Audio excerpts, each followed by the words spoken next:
আসসালামু আলাইকুম। Student corner পক্ষ থেকে তোমাদের সবাইকে স্বাগতম। আমি সাব্বির হোসেন, মানারাত ইন্টারন্যাশনাল ইউনিভার্সিটির স্টুডেন্ট। আজকে আমরা আলোচনা করব নবম দশম শ্রেণীর 6 নম্বর অধ্যায়ের অণু পরমাণু নির্ণয় সম্পর্কে। আচ্ছা, আগের ভিডিওতে আমরা আলোচনা করছি এক মোল মানে কি। আমরা বলছিলাম কোন পদার্থের গ্রাম পারমাণবিক ভর অথবা গ্রাম আণবিক ভরকে এক মোল বলা হয়। আচ্ছা, আজকে আমরা আলোচনা করব অণু কি, মানে অণু পরমাণু নির্ণয় সম্পর্কে। তার আগে আমাদের জানতে হবে অণু কি, পরমাণু কি। আচ্ছা, কোন পদার্থ দেখো পরমাণু, তোমার পরমাণু কোনগুলা আর অণু কোনগুলা? পরমাণু আর হইলো আমার কি অণু। যে সকল পদার্থকে ভাঙলে ওই পদার্থ ছাড়া বা ওই মৌল ছাড়া অন্য কোনো মৌল তুমি পাইবা না, সেটা হচ্ছে তোমার পরমাণু। আর অণু হইছে একাধিক থাকবে, একটা মৌল যদি একাধিক থাকে, একটা অধিক থাকে, সেটা হবে তোমার অণু। দেখো পরমাণু যদি চিন্তা করি, কার্বনকে যদি চিন্তা করো, কার্বন তো এখানে সিঙ্গেল অবস্থায় আছে, একা আছে না, কার্বন ছাড়া এখানে অন্য কোনো কম্পাউন্ড নাই। সো এটা হচ্ছে একটা কার্বন পরমাণু। বাট যখন তুমি কার্বনের সাথে অক্সিজেনটা লাগাই দিবা, কার্বন মনোঅক্সাইড, এটা হয়ে যাবে কিন্তু একটা অণু হয়ে যাবে। সিমিলারলি আমি যদি সিঙ্গেল অক্সিজেন রাখি, এটা হবে অক্সিজেন পরমাণু। আর এখানে যদি আমি অক্সিজেন O2 রাখি, এটা হয়ে গেল আমার কি অক্সিজেন অণু। এই হলো আমরা অণু আর পরমাণু। আচ্ছা, আমরা এখন অণু পরমাণু নির্ণয় সম্পর্কে আলোচনা করব, গাণিতিক সমস্যাগুলো সমাধান করব। আচ্ছা, প্রথমে জানতে হবে অ্যাভোগাড্রোর সংখ্যাটা জানতে হবে। আমরা জানি কি কোন পদার্থের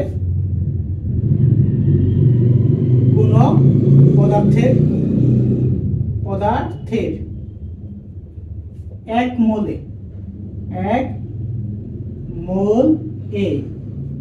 6.023 into 10⁻23t অণু, আয়ন, ইলেকট্রন থাকে। কোন পদার্থের এক মোলে 6.023, কোন পদার্থের এক মোলে কি 6.023। দেখো এক মোলে 6.023 into 10⁻23t অণু, আয়ন, ইলেকট্রন থাকে। এখন আমি যদি একটা প্রশ্ন দিলাম, সাপোজ 15 গ্রাম চিনিতে কতটি পরমাণু আছে? পরমাণু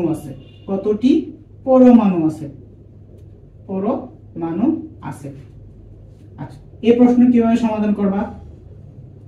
15 গ্রাম চিনিতে কতটি পরমাণু আছে? প্রথমে জানতে হবে তোমাকে, দেখো এখানে বলছে কি এক মোলে তোমার অণু থাকে এতটি, তাহলে আমাকে প্রথমে জানতে হবে এক মোল চিনি সমান কত গ্রাম।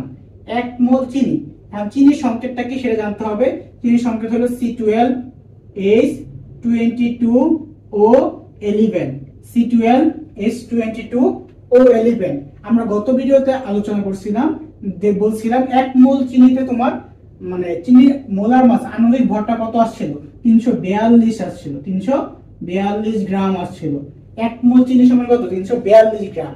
সো আমি এখান থেকে বলতে পারি, আমরা দেখো এখানে কি বলছে, এক মোলে তোমার কি এতটি অণু থাকে না, 6.023 into 10⁻23t অণু থাকে। সো আমি বলতে পারি দেখো এখানে এক মোল সমান কত? 342 গ্রাম। তাহলে আমি বলতে পারি না, দেখো এক মোল আছে, তাহলে আমি বলতে পারি 342 মানে এক মোল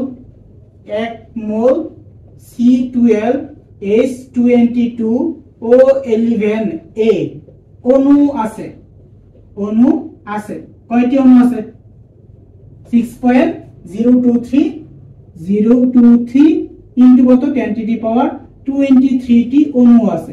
এখান থেকে আমি বলতে পারি এক মোল চিনিতে তোমার অণু আছে 6.023 into 10⁻23t। সুতরাং দেখো এখন এক মোল মানে কত গ্রাম? দেখো এখানে এক মোল মানে বলা আছে তোমার কত? 342 গ্রাম বলা আছে। সো আমি বলতে পারি 342 গ্রামে অণু আছে কয়টি? 342 গ্রাম। 342 গ্রাম মানে কি? 342 গ্রাম মানে এক মোল। সো এখানে যে এক মোলটা আছে, ওই এক মোলের জায়গায় আমি বলতে পারি কি 342 গ্রাম।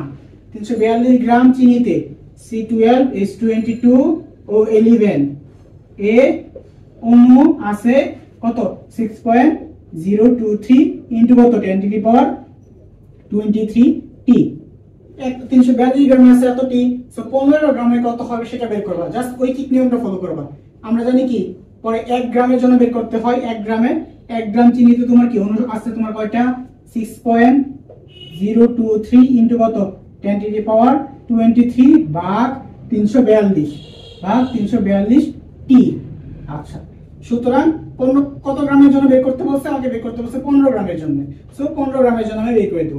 15 গ্রাম চিনিতে অণু আছে 6.023 into 10 to the power 23 into 15 ভাগ 342 টি।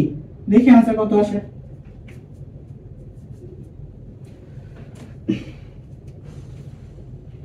Six point zero two three into 10 to the power 23 into 15 ভাগ 342। আমার অনুসংখ্যা আসলে তোমার কত 2.64 তার মানে আমি 67 লিখতে পারি। 67 into 10 to the power 22 টি। এতটি অণু থাকে 15 গ্রামে। তাহলে আমি এখান থেকে পাইলাম কি? সুতরাং অণুর সংখ্যা। সুতরাং কি অণুর সংখ্যা হলো আমার এতটি। অণুর সংখ্যা পাইছি আমি কত 2.64 into 10 to the power 22 T. But প্রশ্ন তোমাকে বের করতে বলছে পরমাণুর সংখ্যা, আমি অণুর সংখ্যা বের করছি। আচ্ছা, আগে একটু বুঝাই নিই আবার। দেখো আমরা লিখছি কি 1 মোল চিনিতে তোমার 1 মোল চিনি সমান কত গ্রাম 342 গ্রাম। আমরা জানি 1 মোলে তোমার কি থাকে 1 মোল চিনিতে অণু থাকে 6.023 into 10 to the power 23। কই থেকে পাইছি এটা? দেখো আমি লিখে রাখছি কোন পদার্থের 1 মোলে অণু থাকে কয়টা 6.023 into 10 to the power 23 টি। সুতরাং আমি বলতে পারি 1 মোল চিনিতে অণু থাকে 6.023 into 10 to the power 23 টি। তাহলে 1 মোল সমান কত গ্রাম? 1 মোল সমান 342 গ্রাম। সো এখানে 1 মোল আছে, 1 মোলের জায়গায় এই দেখো এখানে 1 মোল আছে, 1 মোলের জায়গায় আমি কি 342 লিখে দিছি। 1 মোলের জায়গায় কি 342 লিখে দিছি। 342 গ্রাম চিনিতে অণু থাকে কয়টি 6.023 into 10 to the power 23 টি। সুতরাং 1 গ্রামে অণু থাকে কয়টি বের করলাম। সুতরাং 15 গ্রামে বের করতে বলছে প্রশ্ন। 15 গ্রামে অণু থাকে কয়টা সেটা আমি বের করে ফেললাম। এখন অণু সংখ্যা বের করছি, অণু সংখ্যা থেকে আমি পরমাণু সংখ্যা বের করব। দেখো জাস্ট অণু সংখ্যার সাথে তোমার n গুণ করলেই তোমার পরমাণু সংখ্যা বের হয়ে আসে। দেখাইতেছি তোমাদের অণু সংখ্যার সাথে n গুণ করলেই তোমার পরমাণু সংখ্যা বের হয়ে আসবে। আচ্ছা, পরমাণু সংখ্যা নির্ণয় সূত্রটা লিখো। পরমাণুর সংখ্যা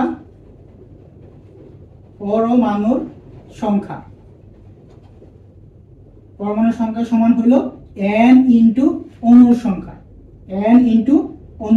এই হলো আমার কি পরমাণুর সংখ্যা। পরমাণুর সংখ্যার সূত্র কি n ইনটু অণুর সংখ্যা। আচ্ছা, এই nটা কি প্রশ্ন তোমাদের এখানে nটা কি? অণুর সংখ্যা তুমি পাওয়া গেছো, যে এখানে অণুর সংখ্যা তুমি পাওয়া গেছো, বাট ওই n এর মানটা কই থেকে বসাইবা? n এর মানটা বসানোর জন্য দেখো চিনির মধ্যে চিনির সংকেত কি ছিল C12H22 ও 11, এটা ছিল চিনির সংকেত। দেখো এখানে কার্বন আছে কয়টা? কার্বন আছে 12টা। n ইকুয়াল টু কার্বন আছে তোমার 12টা প্লাস হাইড্রোজেন আছে কয়টা? হাইড্রোজেন আছে 22টা প্লাস অক্সিজেন আছে কয়টা? অক্সিজেন আছে 11টা। দেখো তাহলে মোট কত হয়? 12 প্লাস কত 22 প্লাস 11 মোট হইছে তোমার 45। তাহলে n এর মান তুমি পাইছো কত 45। তাহলে n হবে তোমার এখানে 45 ইনটু অণুর সংখ্যা তুমি কত পাইছো 167 into 10 to the power 22 এত টি। তাহলে যা আসবে সেটাই তোমার কি answer into 2.64167 into 10 to the power 22।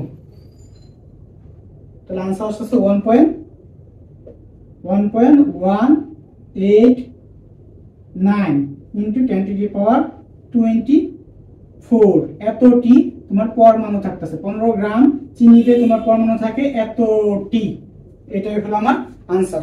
ইনশাআল্লাহ তোমরা বুঝতে পারছো এই ম্যাথটা। নেক্সট ক্লাসে আমরা লিমিটিং ইকুয়েশন সম্পর্কে আলোচনা করব। ততক্ষণ ভালো থেকো। আসসালামু আলাইকুম।